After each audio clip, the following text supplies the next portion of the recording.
Film की शुरुआत होती है 89 डे को दिखाते हुए। फिल्म के स्टार्टिंग सीन में दिखाया जाता है एक शहर को जो कि पूरा वीरान पड़ा हुआ है, मार्केट बिल्कुल सुनसान पड़ा हुआ है। फिर एक शॉपिंग स्टोर को दिखाया जाता है, वो भी बिल्कुल खाली पड़ा है और वहाँ का जो सामान है वो भी इधर उधर बिखरा हुआ है। फिर उस स्टोर में एक हस्बैंड वाइफ को दिखाया जाता है जिनके की 3 बच्चे हैं। हस्बैंड का नाम है ली, वाइफ का नाम है एवलिन और उनकी जो डॉटर है उसका नाम है रेगन और उनका जो सन है उसका नाम है मार्कस और उनकी जो सबसे छोटी बच्ची है उसका नाम है ब्यू। जिस स्टोर में वो गए हुए हैं वो स्टोर बिल्कुल खाली है और वहाँ पर वो अपनी ज़रूरत की कुछ चीज़ें ले रहे होते हैं और उनके बेटे मार्कस की तबीयत भी ख़राब है जिससे कि उसकी माँ एवलिन कुछ दवाई देती है और वो सब बिल्कुल सावधानी से हर चीज़ को उठा रहे होते हैं जिससे कि कुछ आवाज़ ना हो और सभी फैमिली मेंबर इशारों में बात कर रहे होते हैं। तभी हमें दिखाया जाता है कि ब्यू जो उनकी सबसे छोटी बच्ची है वो अपने लिए एक खिलौना लेने की कोशिश करती है और जैसे ही वो उस खिलौने को एक रैक से निकालती है तो वो खिलौना नीचे गिर जाता है। तभी उनकी बेटी रेगन उस खिलौने को पकड़ लेती है और उसे नीचे गिरने से रोक लेती है। तो जैसे ही रेगन उस खिलौने को पकड़ती है तो वो काफ़ी डर जाती है। फिर इसके बाद रेगन और उसके पिता ली बैग में अपनी ज़रूरत का सामान रख रहे होते हैं। तभी उनकी सबसे छोटी बच्ची ब्यू उनके पास एक खिलौना लेकर आती है जो कि सेल से चलने वाला खिलौना होता है और जैसे ही उसके पिता ली इस खिलौने को देखते हैं तो वो काफ़ी डर जाते हैं और वो चुपचाप से उसके हाथ से वो खिलौना छीनते हैं और उसके जो सेल्स होते हैं उन्हें वो निकाल देते हैं। फिर उसके पिता ली उसे इशारों से समझाते हैं कि ये खिलौना वो नहीं ले जा सकती। फिर सभी फैमिली मेम्बर एक एक करके उस स्टोर से निकल रहे होते हैं। फिर रेगन जब ब्यू को काफ़ी मायूस देखती है वो खिलौना उसे ना मिलने की वजह से, तो वो खिलौना उसे वो दे देती है और वो वहाँ से बाहर आ जाती है। फिर तभी ब्यू उन सेल्स को भी उठा लेती है और अपने साथ उन सेल्स को भी ले आती है। फिर वो फैमिली जब वहाँ से कुछ दूर चलने के बाद एक ब्रिज को क्रॉस कर रही होती है तभी ब्यू जो सबसे पीछे चल रही होती है वो उस खिलौने को ऑन कर देती है और उस खिलौने से एक नॉइज निकलती है और उस खिलौने की आवाज़ सुनते ही उसके पिता ली उसकी तरफ दौड़ पड़ते हैं और जैसे ही वो उसके नज़दीक पहुंचने वाले होते हैं तभी एक हॉरिबल क्रीचर आकर ब्यू को उठा ले जाता है। और दोस्तों ये सीन देखने पर हमें पता चलता है कि ये फैमिली इस तरह से क्यों जी रही है, बिना कोई नॉइस किए, बिना कुछ बोले हुए, क्योंकि इन अजीब से क्रीचर्स की सुनने की क्षमता बहुत ही हाई है और वो जैसे ही कोई आवाज़ सुनते हैं तो वो उस पर हमला कर देते हैं और उसे मार देते हैं। फिर हमें डे 472 दिखाया जाता है, यानी 1 साल बाद का सीन हमें दिखाया जाता है। इसमें दिखाया जाता है कि वो जो फैमिली है उन्होंने काफ़ी तरह की सावधानियां बरती हुई हैं जिससे कि उन क्रिएचर्स से वो बच सकें। जहां पर उनका रोज़ का आना जाना होता है वहां पर उन्होंने वाइट सैंड बिछाई होती है ताकि पैरों के चलने की आवाज़ ना आ सके और घर के अंदर भी उन्होंने मोटे मोटे गद्दे डाले होते हैं ताकि कुछ चीज़ अगर नीचे गिर जाए तो उसकी भी नॉइस ना हो। और घर के बेसमेंट में ली ने एक रिसर्च सेंटर भी बना रखा है जहाँ पर कि वो रेडियो और CCTV कैमरों की हेल्प से उन क्रिएचर्स पर नज़र रखते हैं और उन क्रीचर्स को कैसे ख़त्म किया जाए उस पर भी वो खोज कर रहे हैं। और उनकी वाइफ एवलिन भी प्रेग्नेंट है जो कि शायद जल्दी ही माँ बनने वाली है और एवलिन ब्यू को काफ़ी याद करती है और पूरी फैमिली उस घटना से काफ़ी दुखी है। फिर इसके बाद शाम के वक्त ली को एक टैंक के ऊपर दिखाया जाता है जहाँ पर कि वो आग जलाते हैं। वैसे ही वहाँ से दूर अलग अलग जगहों पर भी आग जलने लगती है जो कि इस बात का संकेत था कुछ और लोग भी अलग अलग जगहों पर बचे हुए हैं।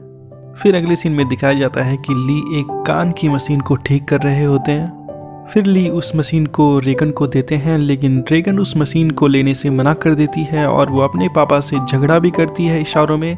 और वो उस मशीन को इसलिए भी नहीं लेती क्योंकि उस मशीन से केवल फ्रीक्वेंसी साउंड के अलावा और कुछ सुनाई नहीं देता था।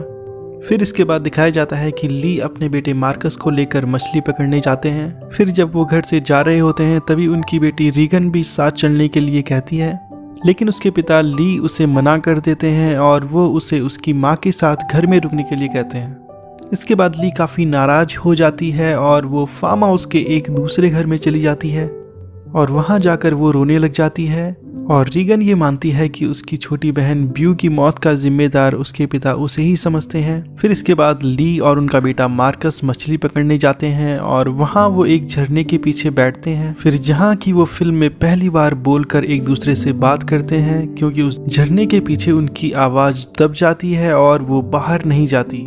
फिर इसके बाद दिखाया जाता है कि ली और उनका बेटा मार्कस जब वापस आ रहे होते हैं तो जंगल में उन्हें एक बूढ़ा आदमी दिखाई देता है और उसकी वाइफ वहां पर मरी हुई होती है। और ये सीन देखकर हमें पता चल जाता है कि इसे भी उसी क्रिएचर ने मारा है जिसने कि ली की बेटी ब्यू को मारा था। और वो बूढ़ा आदमी काफी गुस्से में होता है और काफी दुखी होता है। तभी वो बूढ़ा आदमी काफी जोर से चिल्ला देता है और तभी वहां पर वो हॉरिबल क्रिएचर आकर उस बूढ़े आदमी को भी मार देता है। ये सब देखकर ली और उनका बेटा मार्कस काफ़ी डर जाते हैं और वो चुपचाप किसी तरह से वहाँ से बच जाते हैं।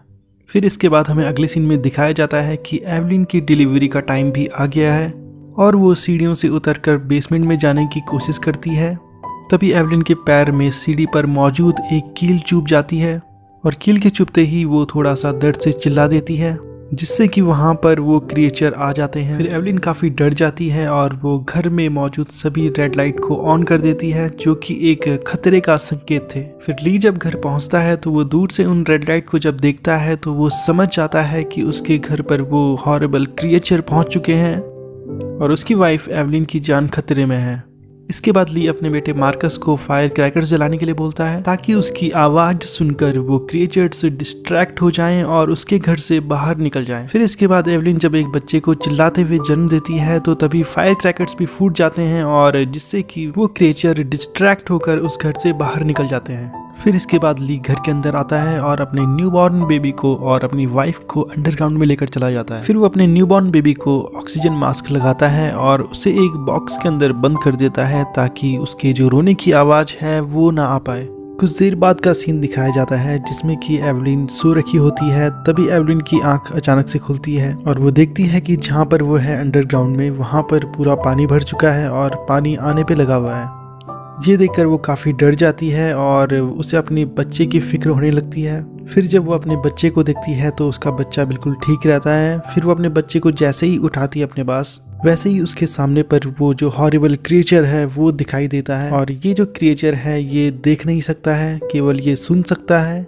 फिर एवलिन धीरे धीरे पीछे जाने लग जाती है और जहाँ से पानी आ रहा होता है उसके पीछे एवलिन चली जाती है। और उस समय अच्छी चीज़ ये होती है कि वो बच्चा भी रो नहीं रहा होता है, वो भी बिल्कुल चुप होता है।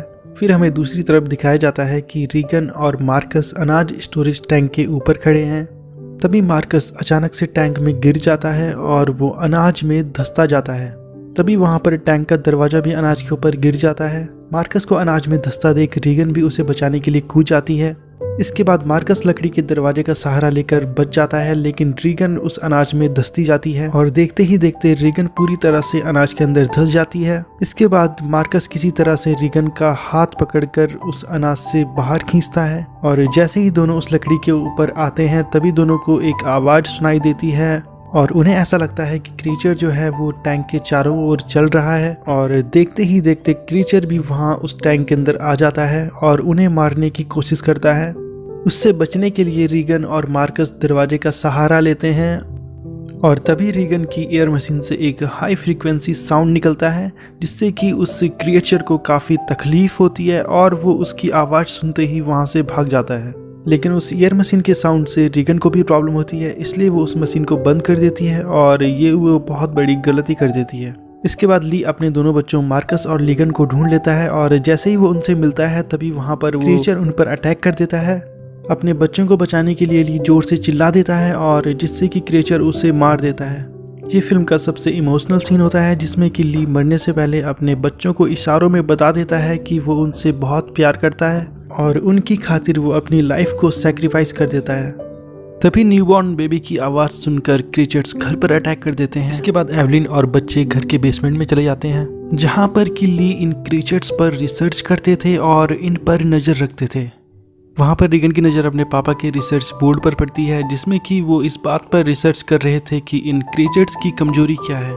तभी रीगन को अपने ईयर मशीन की हाई फ्रीक्वेंसी साउंड की याद आती है, जिससे कि वो क्रिएचर सहन नहीं कर पाए थे। इसके बाद जब क्रिएचर्स वहाँ पर आ जाते हैं तो रीगन अपनी ईयर मशीन को माइक के सामने लाकर उसे ऑन कर देती है, जिससे कि बहुत हाई फ्रीक्वेंसी का साउंड आता है और वो क्रिएचर उसे सहन नहीं कर पाता और वो कमज़ोर पड़ने लगता है। तभी इस मौके का फ़ायदा उठाकर रीगन की माँ एवलिन बंदूक से उस क्रिएचर को ख़त्म कर देती है। तभी बाहर लगे कैमरों पर वो देखते हैं कि बंदूक की आवाज़ सुनकर बाकी और क्रीचर्स भी उनकी तरफ हमला करने के लिए बढ़ रहे हैं। लेकिन अब वो उन क्रीचर्स की कमजोरी को समझ गए थे और वो पूरी तरह से उनसे लड़ने के लिए तैयार थे। और इसी के साथ मूवी भी कंप्लीट हो जाती है। तो दोस्तों, आपको आज का हमारा ये वीडियो कैसा लगा है हमें कमेंट करके ज़रूर बताइए। और अगर आपको आज का हमारा ये वीडियो पसंद आया हो तो लाइक ज़रूर कीजिए, चैनल को सब्सक्राइब करना मत भूलिए and hit the bell icon button, ताकि आप हमारी हर वीडियो को देख सकें। तो आज के लिए बस इतना ही। Thank you so much.